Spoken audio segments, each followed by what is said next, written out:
Merhaba arkadaşlar, ben Karo. Tekrardan yepyeni ve çok farklı bir videoda sizinle karşınızdayım. Arkadaşlar, ilk başında size böyle bir şey söyleyeyim. Hesap incelemek istiyorsunuz veya hatta hesap koçluk yapmak istiyorsunuz. Tabii ki bana Instagram'dan ulaşabilirsiniz. Ücret değerine yani ücret karşılığında tabii ki bunları yapacağız. Bugünkü hesabımız bambaşka ve farklı bir hesap inceleme oluyor aslında. Böyle VIP 19 çok yeni bir hesap ve bu hesapta neler var neler yok. Ya yanlış yaptığı hatalar var mı yok mu? Bunları size söylüyoruz. Şimdi ilk etapta bu hesapta yani bu tema 30 bin dolar bu hesapta yani yatırması gerekiyormuş ki bu temaya alınmıştır. Bu birincisi yani iyi bir para iyi bir yatırım bu hesapta vardır. Buradaki paketlerden yani paketten abi hiçbir şey bahsedemiyorum. Çünkü olan paketler ya olmayan paketleri hepsine alınmıştır. Burada bu paketimiz yani 30 günlük mücevher tedariği ve bu iki paket kesinlikle muhakkak sürekli almalıdır bu hesapta. Çünkü yeni hesaptır ve yeni hesaplara buna ihtiyacımız var. Buradaki gelen paketlerde hepsi alınmıştır. Bu ilk etap ve birincisidir. İkincisi 405 günde VIP 19. Yani demek istediğim şey bu. Bu hesapta artık VIP problemi yoktur. Çok basit yani bundan sonrası sadece SVIP'ye gidiyor ve SVIP'de VIP 19'dan herhangi bir farkı yok. Sadece çarklar ve SVIP dükkanı açılacak. Biraz custom ya güzellik yani gösteriliyor ve kazandırıyor. Başka bir şey yok. Hesap 400 günde 113 milyonluk bir gücü var. Osmanlı İmparatoru yok. Karışık oynuyor. 113 milyon güç ve 2 milyar 700 milyon da birleş puanı var. Gayet sağlam birleş puan burada duruyor ve şu an fetih sezonunda. Galiba büyük ihtimal ya birinci ya ikinci fetih sezonu oynuyor arkadaşlar. Bunları da size söyleyeyim. Hesabın direkt daha fazla ölüsüne geçersek 10 milyon 690 yani 11 milyona yakın bir ölüsü vardır ve burada ekipman B seviyede, teçhizatlar da B seviyede. Komutanlar da A seviyede. Yani krallığına göre yine de kötü ya fena değildir arkadaşlar size söyleyeyim. Hesabın içinde bir gezinti yapalım mı arkadaşlar? Yani yapmamız gerekiyor. 51.001 cevher buradan duruyor. Buradan da gördüğünüz gibi cevherler vardır. Yani sağlam bir cevher vardır. 28'inde cevher harcama gelecek. Artık materyal alacak.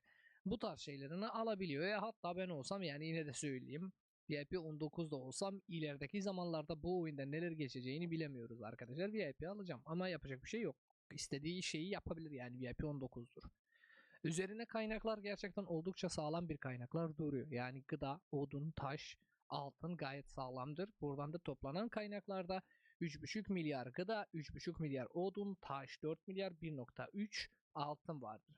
Aslında bu tarz hesaplarda buradan bu problem yaşamıyor yani bu kaynaklarla. Çünkü fetih sezonunda kaynaklar 30-35 dolar falandır yani birer milyar. Onu bilmiyorum siz bilecekseniz daha iyi olacak.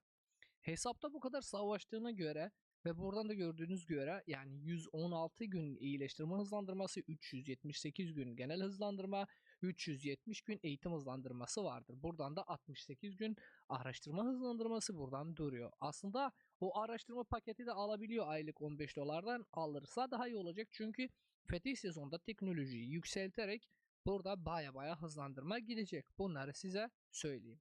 Güçlendirmelere bakarsak her şey vardır. Yani 11 tane %24 saldırı, 11 tane %24 saatlik %10'luk savunma vardır. 18 tane de kıta kapasitesi vardır. Oldukça yeterlidir. Yani bundan yapacak bir şeyimiz yok.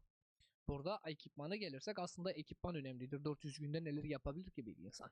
Ya çok fazla bir yatırım yapması gerekiyor aslında. 1, 2, 3, 4.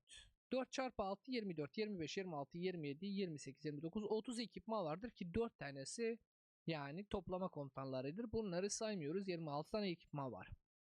Burada bir tanesi kritik atmıştır. Okçu ancak okçu ekipman yani kritik attırdığın bir ekipman şu an piyadeden ne işi var?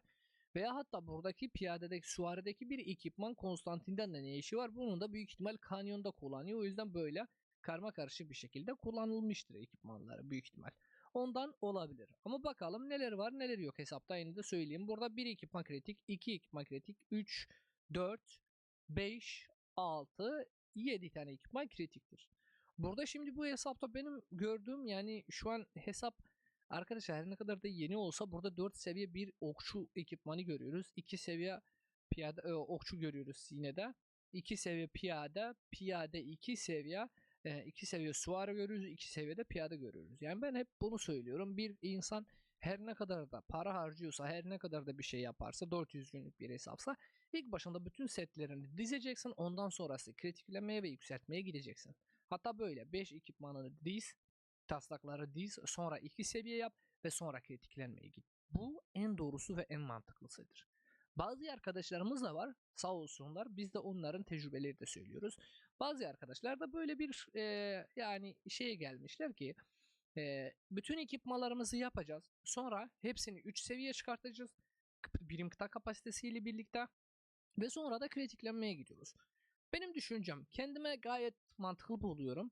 Arkadaşlardaki de düşünceleri de gerçekten gayet mantıklı buluyorum. O yüzden herhangi birisi sizinse onu yapabilirsiniz. Ancak burada bir ekipmanın 4 seviye yapması ya 2 seviye yapması bu tarihe göre hesaba bence yanlıştır. Her ne kadar da rally lideri olsam bile ben bunu yapmam. Çünkü bu oyunda krallıkta belki bugün varsınız, yarın başka bir krallığa göç ediyorsunuz ve bu bir gerçektir arkadaşlar. Birçok kralları gördük, krallıkları yani bıraktılar.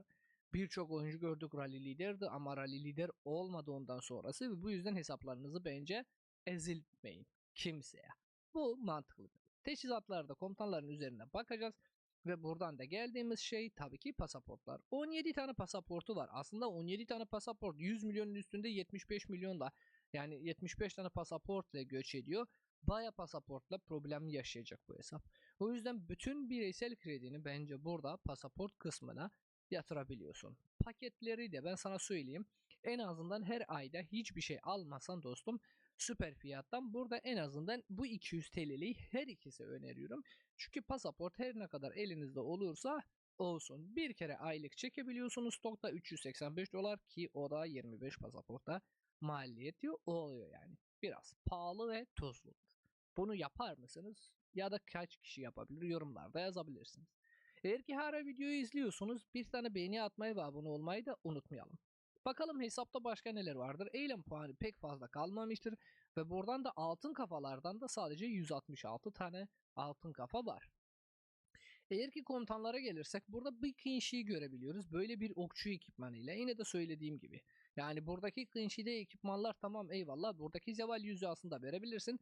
Burada bunu takmak zorundasın. Karaok savaş davulu. Şu an en azından çünkü bu okçuyadır ve okçuya daha fazla bir buff veriyor dostum. Santuzu'ya gelirsek Santuzu'da çok güzel bir ekipman var. Ancak burada bunu oraya vereceksin. Buradan da bir tane zeval yüzüğü takabilirsin. Bu daha mantıklı oluyor. Yani sana söyleyeyim dostum. İkinci ekipman da güzeldir. Ancak şu an 2 seviye gitmenin hiçbir mantığı yok. 2 kıta. Üçüncü kıtamızda nerede vardır? Ben onu da size göstereceğim. Konstantin'de vardır. Konstantin'in de böyle bir süvari ekipmanı vardır. Konstantin'deki süvari ekipmanları gayet güzeldir. 4 tane sisetten %3 karşı saldırı hasarı da alıyor. Ancak burada teçhizatlardan bakarsak böyle bir teçhizat buradan duruyor. Okçudaki teçhizatı gayet güzel, sağlam. 3.4 tüm hasar, 5.7 sağlık, 9.4 savunma ve 8.5 okçu saldırısı. Avantaj gelişmiş, iddialı ve atılgan. Yani Kama diziliş 2 bile yapılmıştır burada. Ve Kama diziliş 2'de bunu yapmak gerçekten kolay değildir. Baya baya taş gitmiştir. En azından burada bir tanesinden 10 tane taş gitmiştir dostum. Bu birinci kıtası. İkinci kıtası Santuzu'dan. Ekipmanları yine de iyidir arkadaşlar. Ve buradan da teçhizatta da böyle kıskaç dizilişinde 1.4 tüm hasar, 4.7 intikal hızı, 6 sağlık, 9 savunma ve 3.9 da piyade saldırısı ve böyle bir teçhizat var. Aslında teçhizat konusunda baya şanssızmış hesap. Kama var yine de. Kama dizilişi normal 2.5 hasar, sağlık 3.6, 6 okçu savunması ve 8 okçu saldırısı vardır. Ve buradan da tabii ki Baiki, büyük ihtimal Santuzu Baiki yapıyor bu hesapta. İkinci kıtası Kinshi, YSG büyük ihtimal. Üçüncü kıtası da buradan Suare'ye geçiyor ve Suare'de de buradan da 5-1-1-1 Achilles vardır. Ancak buradan da gördüğünüz gibi bir tane de 5-3-1-1-1 Arthur Pendragon vardır. Yani burada şu an bir kıtanın aslında mantıklı olan bu hesapta yapılmıştır. Yani kıtaları ya komutanları yapmadan ilk başında bu hesapta yani ekipmanlar yapılmıştır. Süvari ekipmanları hazırlanmıştır. Ancak bunun da şanssızlığı, bu hesabın şanssızlığı da buradaki rally liderler ve garnizonlar olmasıdır. Yani burada Takigova'ya 369 tane altın kafa gitmiştir dostum. Burada ben sana söyleyeyim. Aşur'umuz vardır. Birinci Aşur buradan da 24 tane altın kafa gitmiştir. Burada Gorgo vardır, yine de eminim kafa gitmiştir ki 397 tane altın kafa buradan da gitmiştir. Aşurbanipal yine de buradadır. Eminim ki gitmiştir. 680 tane altın kafada Aşurbanipal'a gitmiştir. Yani bu hesap tamamen bireyselden harici. Burada 350 dolarlık da bir Hannibal var, KVK1'de vardır. Yani KVK1'i bir Kraken olarak geçmiştir. Ancak KVK2'den de aynı şekilde fetih sezonunda direkt bu hesap neredeyse kendisini kralla adamış. Yani Gorgo Takigova bir piyade savunması, yani bir piyade garnizonu yapılmıştır büyük ihtimal krallıkta ve bir tane de Şapur Aşurbanipal'ın fullemesiyle birlikte ve özellikle de yani 31-10-2025'ten uzmanlık süresi vardır Aşurbanipal'da. Buradan da bu ikisi çok üzücü oldu.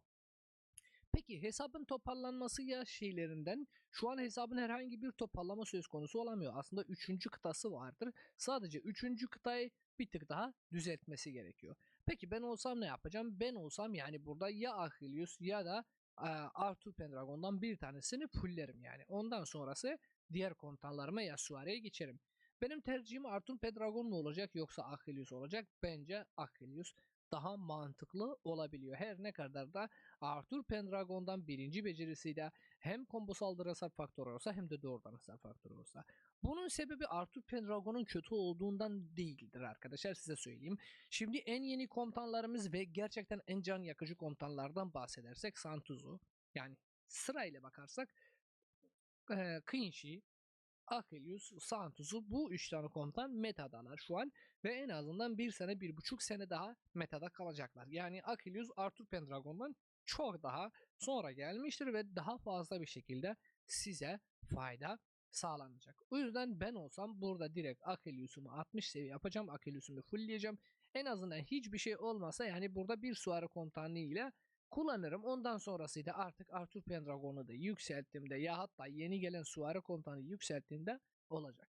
Bu hesabın geri kalma sebebi yani her yerde öndedir ama komutan olarak gerçekten geridedir. Yani geride olma sebebiyle garnizon barrali lideri olduğu için maalesef böyle üzücü bir şeylere karşılaşabiliyoruz. Yani benim yorumum tamamen budur. Bu hesabın herhangi bir problemi yoktur. Sadece ekipmanlarda yanlış taktığı yerlerde vardır ki Konstantin'e mesela takılmıştır ve burada özellikle de Konstantin de fullenmiştir. 40 tane kafada buradan gitmiştir maalesef. Bunlar da üzücü şeylerdir yani. Buradan yapacak bir şeyimiz yoktur. Eminim ki birkaç tane komutanı da yani sıfırlanmıştır komutan takasında. Ancak böyle bir şekilde hesap toparlanacak. Şu an Suare'ye baya yatırım yapması gerekiyor. Ben olsam söylediğim gibi Achilleus'tan, Chuck'tan oynayabilirim ve altın kafalarımı basacağım. Ondan sonrası ya zaten şu an yeni okçu komutanı gelecek. Yeni okçu komutandan sonra da süvariler gelecek.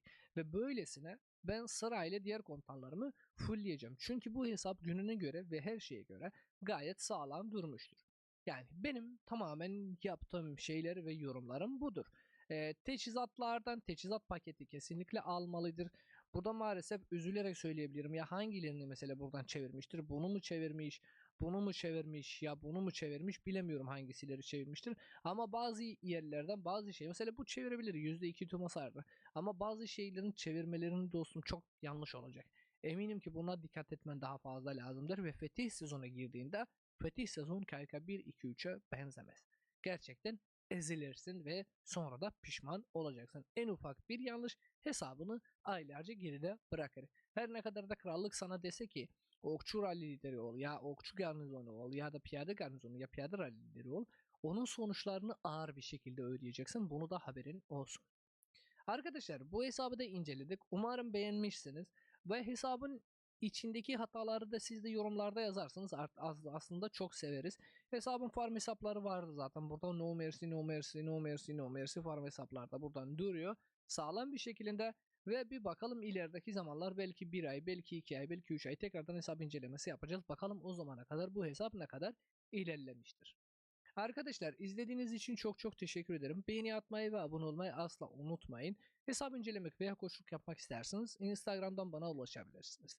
İzlediğiniz için teşekkür ederim. Kendinize iyi bakın. Görüşmek üzere. Hoşçakalın. Bay bay.